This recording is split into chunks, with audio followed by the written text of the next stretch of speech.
Hoy vamos a ir analizando diferentes aspectos conceptuales de la geografía económica y, por ende, todo lo que hace a un repaso general de conceptos que envuelven a esta disciplina tan rica y tan importante para el conocimiento humano. Ciertamente partimos de la base del concepto básico de economía, primeramente, que sabemos que es, en simples palabras, la ciencia de la escasez, es decir, estudiar qué, cuánto, cómo y para quién producir qué cosas, bienes y servicios. ¿Para qué queremos producir bienes y servicios? Para satisfacer las necesidades ilimitadas del hombre que cuenta con escasos recursos para saciar. Ahí está el problema económico fundamental, las necesidades ilimitadas del hombre y los recursos que son escasos. Ese es el problema que naturalmente en la historia económica se ha pretendido resolver a lo largo del tiempo y hasta hoy día no se ha podido lograr una solución total, ¿verdad? Ciertamente en momentos hay algunas indicios de solución o parcialmente se soluciona, pero este es el gran desafío, ¿verdad? También hablábamos sobre algunos niveles de referencia, el económico, el tecnológico, el social, tres niveles de referencia que estudia la economía.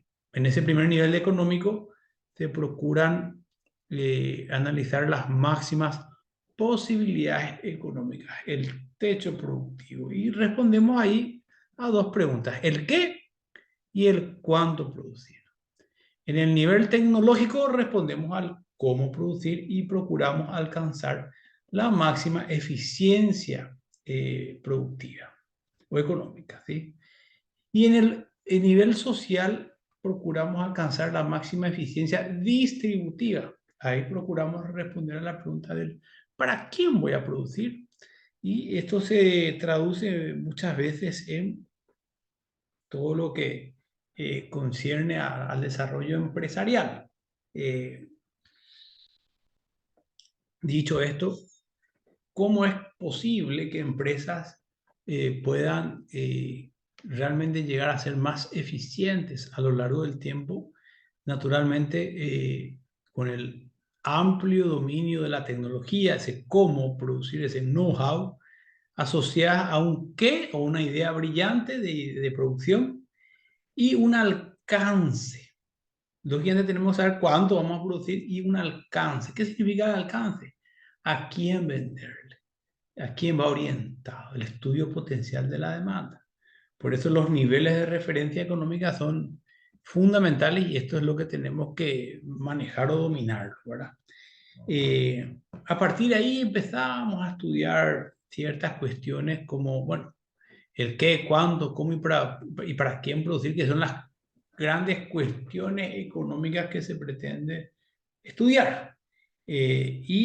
Dentro de estas cuestiones económicas nos retrocedemos un poquito a la historia para entender cómo pensaban los clásicos en el siglo XVIII, también los fisiocráticos en Francia. eh, Ellos apostaban a una economía de libre mercado, la cuasi abolición del Estado en la economía, por tener interferencias perjudiciales, decían ellos. Ahí surgía el libre comercio, la libre iniciativa, ¿sí? Pero un Estado opaco, poco activo.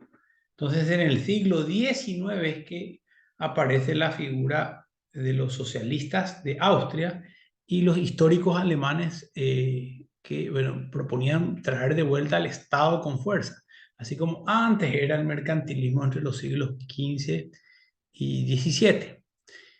Y el socialismo cobra fuerza allí, ¿verdad? Entonces, naturalmente el objetivo allí ya no era la libertad económica, sino era la distribución total y eficaz de la riqueza, ¿verdad? Y finalmente aparece Keynes en el siglo XX, ya uniendo un poco los dos modelos y tratando de promover una economía mixta, ¿verdad? Con un intervencionismo más bien moderado del Estado sobre la economía. Cierto, aparecieron dos escuelas también, la marginalista y la neoclásica, a finales del siglo XIX, que proponieron un liberalismo radical, mucho más fuerte.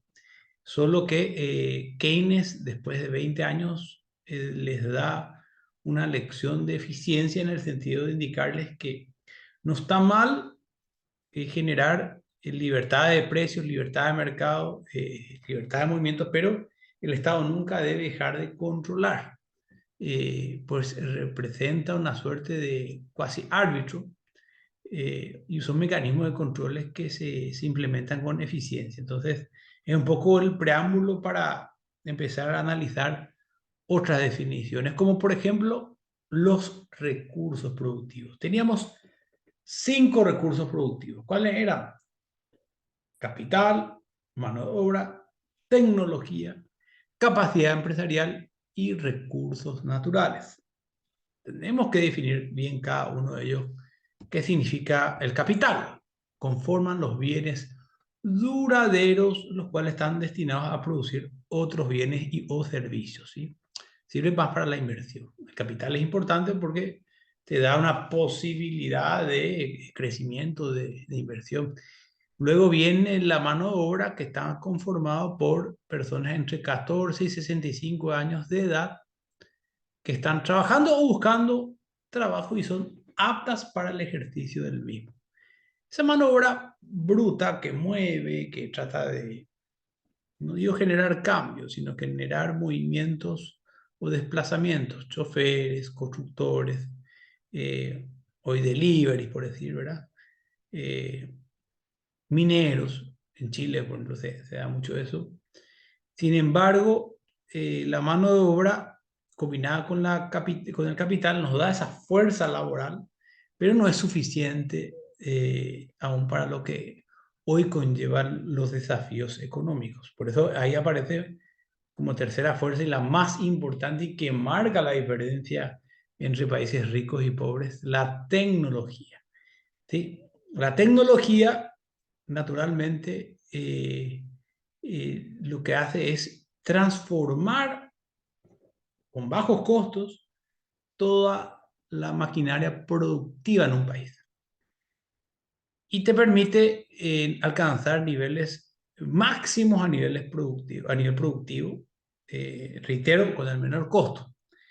Por eso decimos que o sea, representa la mayor eficiencia allí, ¿verdad? Eh, Saliendo un poco al paso de ese laissez-faire, laissez-passer, dejar hacer, dejar pasar, el mundo camina igual, que decían los fisiocráticos, cuando ellos hablaban del libre mercado. Con la tecnología y el Estado y las empresas, uno trata de ser activo, ¿sí? Y lógicamente incidir en los desafíos económicos. Luego hablábamos de la capacidad intelectual o capacidad empresarial, que es ese recurso que mueve y anima a los demás recursos productivos. La capacidad empresarial no es como la mano de obra. La capacidad empresarial nos da una plusvalía porque nos permite crear, inventar, transformar, evitar errores. Esa parte la tenemos que desarrollar siempre dentro de ámbitos académicos por lo general. Y finalmente los recursos naturales, ¿sí? Que si bien son importantes, pero no marcan en definitiva una gran diferencia entre países ricos y pobres. Por eso decimos que países que se dedican a la agricultura como principal actividad no son desarrollados. Los desarrollados son los que producen tecnología. Esa es un poco la cuestión. Eh, y bueno, después hablábamos de los grandes pensadores, reitero, a John Maynard Keynes, quien da un poco ese golpe de gracia a los otros pensadores como Adam Smith, que era el clásico, de la escuela clásica, mejor dicho. El padre de la economía, cierto, es Adam Smith, pero de la macroeconomía o de la economía global ya pasa a ser en el siglo XX John Maynard Keynes. Y de la escuela socialista, recordemos a Marx, Karl Marx y Friedrich Engels, pero sobre todo Marx, en el 1867 había escrito una célebre obra, El Capital. Él es el padre de la escuela socialista, ¿sí? El intervencionismo total del Estado en la economía, ¿sí? Bueno, a partir de ello analizamos la curva de producción, ¿sí? Sabemos que a medida que aumentan los recursos, aumenta la producción. De hecho, que podemos cortito hacer unos gráficos como para poder dibujarlo y entenderlo. Nuevamente, con ayuda aquí de la pizarra que tenemos. La curva de producción nos muestra eh, ciertamente cómo o cuál es la relación que existe entre los recursos, que le vamos a llamar al eje de la abscisa, y la producción, que le vamos a simbolizar con la letra Q. Producción y recursos, ¿sí? Sabemos que a mayor recursos, mayor será el nivel de producción, ¿sí? Por eso decimos que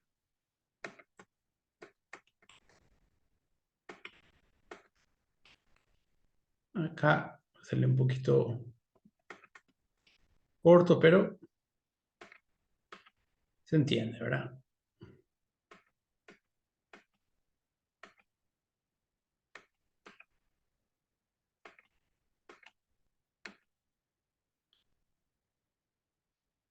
Dentro de esta cuestión, los recursos van a ir aumentando y la producción también dentro de un ámbito normal, ¿verdad? Salvo raras excepciones. Ahora bien, ¿y cuál es la otra curva? Que es la famosa curva de frontera de posibilidad de producción, que también es muy importante tenerla presente, haciendo también el eje de la abscisa y el eje de la ordenada. Tenemos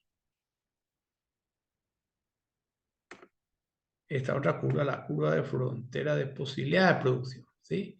Acá le llamamos punto Q, acá le llamamos punto P, acá punto R y acá punto O, ¿sí? Estos puntos son de importancia. Este punto R es un nivel imposible de producción salvo que se expandan los recursos. Es decir, para que se expandan los recursos tiene que desplazarse esta curva aquí. Es decir, más capital, más tecnología, es muy anormal. Aquí sí nos comportamos en un nivel ideal, es decir, la economía, decimos, emplea todos los recursos que tiene. En este punto, sin embargo, estamos hablando de un nivel de capacidad ociosa y acá desempleo total de recursos, no se emplea ningún recurso. Esta es la curva de frontera de posibilidad de producción que nos mide el límite máximo en que una economía puede producir, dado los recursos que dispone, ¿sí? Que es un poquito para poder comprenderlo y entenderlo. Dentro de otros temas que estuvimos analizando y que son parte un poquito del concepto geográfico, están estas divisiones de la economía y de la geografía económica. Economía descriptiva, teoría económica y política económica. La economía descriptiva toma sus decisiones en base a un sentido común, la percepción, la intuición, esa destreza. El cambista en la calle, por ejemplo, siempre lo menciono, tiene esa particularidad de tomar decisiones, pero sin hacer un estudio de mercado o de repente algún estudio serio. Pero tiene un olfato bastante interesante para intuir las cosas. Ese es la economía descriptiva. La teoría económica es el siguiente nivel. Ya construimos la ciencia. Somos coherentes, ya no hay más destreza, ya hay experiencia, ya hay coherencia, ya hay objetividad, no como antes que había subjetividad, me parece. Ahora ya lo logro sostener. Hay un estudio, reitero, científico de la cuestión. Y finalmente la política económica donde se lleva a la acción. Todo lo que fundamentalmente, y sobre todo el Estado, es el que se encarga de llevar a la acción las prácticas, ¿sí? Eh, ¿Y cuáles son esos objetivos que el Estado pretende ponerse a prueba? También tres. Crecimiento económico implica infraestructura adecuada, adecuación de las economías internas y externas, implica un mayor progreso tecnológico, ¿sí? Dentro de una explicación. El crecimiento económico es fundamental. El reparto es el segundo. Combatir la pobreza extrema, reducir el déficit habitacional, entre lo más importante. Y el tercero, la estabilidad del proceso económico, que implica fundamentalmente empleos garantizados, implica inflación controlada, tipo de cambio estable, un saldo adecuado de reservas de divisas, entre lo más importante. Analizando también un poco el movimiento de mercado, demanda, oferta, flujo real y monetario, que ya lo habíamos analizado en algún momento. En el flujo real se analiza quién ofrece y quién demanda directamente. En el monetario, quién paga y quién cobra. En el real, la unidad familiar ofrece sus recursos en el mercado de recursos y la unidad de producción es la que demanda esos recursos para producir los bienes y servicios que después la unidad familiar otra vez se encarga de demandar. Y en el monetario se encargan los pagos y los cobros. De hecho, que hay un interesante cuadro que habíamos compartido en su momento para analizarlo y dominarlo, ¿sí? Este tema del flujo real y monetario es un tema apasionante porque nos da una perspectiva de cómo se comporta la economía en un mediano y largo plazo. Naturalmente, ahí podemos entender a la demanda, cómo funciona la demanda, cómo funcionan los sectores primarios, secundarios y terciarios. El primario es agricultura, ganadería, explotación sólida de la tierra. El secundario te indica un poco toda la orientación acerca de la construcción, de la inversión nacional, la industria. Y el terciario, todo lo que conlleva a comercio, finanzas, todo lo que es servicios. De hecho, que una economía que apueste decididamente a desarrollar y potenciar su sector secundario tiene más posibilidades de ser desarrollados que el resto. De hecho, que el Producto Interno Bruto Real per cápita de una economía dentro del sector secundario va a ser mucho más alto.